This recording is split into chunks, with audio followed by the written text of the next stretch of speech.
essentially, namaste, there is the traditional usage of it. And then there's which is in Sanskrit. And then there's the casual Hindi usage of it. And then there is the Western yoga usage of it. Okay. So the traditional classical Sanskrit use of the word namaste is it is actually a word that is in Vedic Sanskrit stotrams. Stotrams are hymns, essentially. They are prayers to the divine. And you say namastasye, namaste. You say namaste to the divine form. And that's the only time you say namaste, is when you're actually speaking to like Ganesha, Durga, Lakshmi, Shiva. What you're saying is the namaste is the word namaha. It means none of this is mine.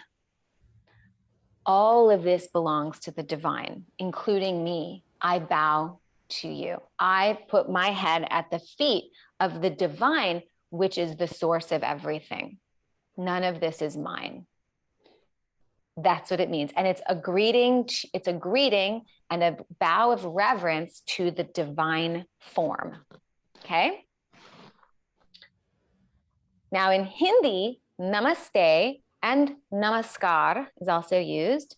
Namaskaram is more traditional. Namaste is now used as well. Namaste is used as a greeting. So you see someone and you either just put your hands together without saying the word, or you put your hand to your heart, or you say namaste, namaste, namaste, namaste, namaste. Okay, namaste. It is a greeting, but it's a greeting with some reverence because of the deeper meaning of it. So you're saying in reverence to you as a soul. Okay. It's an acknowledgement of the divine presence in everyone and everything. And that's how we greet each other. Now in yoga land, I don't know, namaste became goodbye. Right? So you could say you're using it in the casual way, but in the casual way, it's a greeting.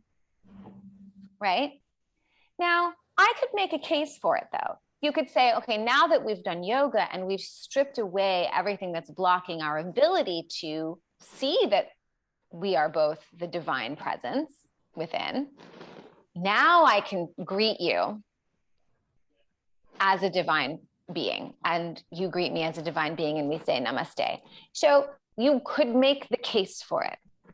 But to Indian people, so you have Indian people in your class who are indigenous Hindu, it sounds funny at the end of something to say namaste.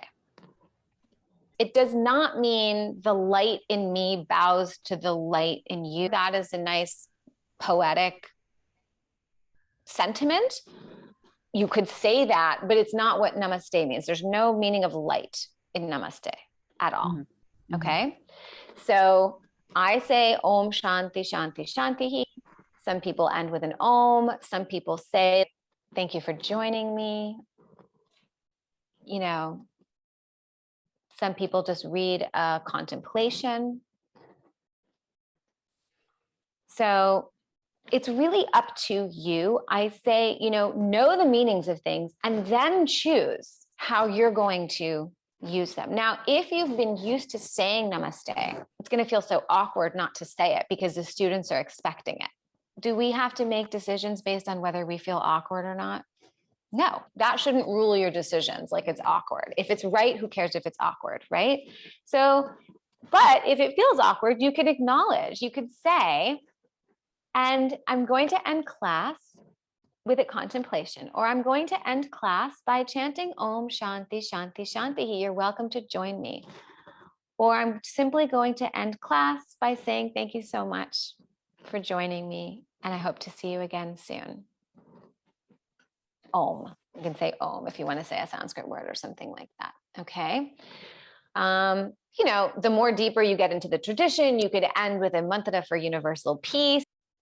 What you're doing is you're taking the blessing of yogic practice that you've kind of gathered. When we do yogic practice, we have all this inner prana, life force, virya, energy and power and so on. And we're sort of like that prayer, sort of sharing it with the rest of the world in general, wherever it needs to go.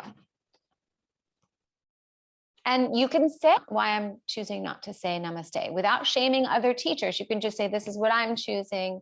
You know, I'm learning too, and I'm hoping to teach you as well. We're all students together. And, you know, I've been learning that namaste is a technical term, and in India, it's really used as a greeting. But to end the class, we're going to do this. If you're coming from an authentic place, you don't need to explain yourself all the time. And if you're asked, you can also be open to explaining. You also don't need to be like, I don't need to explain myself. You know, you can be comfortable not explaining yourself and comfortable explaining yourself if it's asked. Okay.